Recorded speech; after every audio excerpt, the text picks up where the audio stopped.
25 F-150 4x4 Super Crew STX, $48,598. 26 Ford Escape all-wheel drive, $29,978. 25 Ford Maverick, $28,535. At Ray Varner Ford, we're ready for wherever spring takes you. Local you trust, a ride you can afford.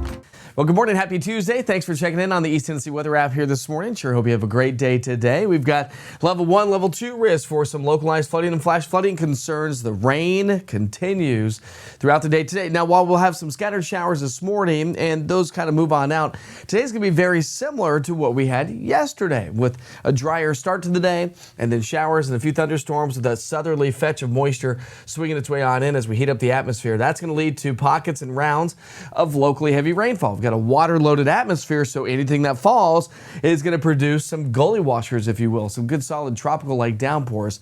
So isolated in nature again throughout the day today, but a good shot for showers and thunderstorms, and with a saturated ground, the flooding and flash flooding concern and risk goes up. 60s and 70s to get the day started. A little bit breezier today than what we had yesterday, and forecast highs will be very similar back into the upper 70s to low 80s. So again, not much change in the weather pattern when we're talking heat and humidity. Pretty average for this time of the year. 7 o'clock tonight, by the way, if you have outdoor plans, again, track it right here on the app itself with the interactive radar, which, by the way, if you didn't know by now, the interactive radar gives you past, current, and future radar as long as you have it on the national radar of 2 hours, which is really a great tool to help plan and guide you around some of these showers, because we're going to stay elevated in nature. Now, I think the rain showers start to fade away Thursday into our Friday, but when you look at a 7-day stretch of rainfall, we're still talking about the potential of 1 to 1.5 inches of rain.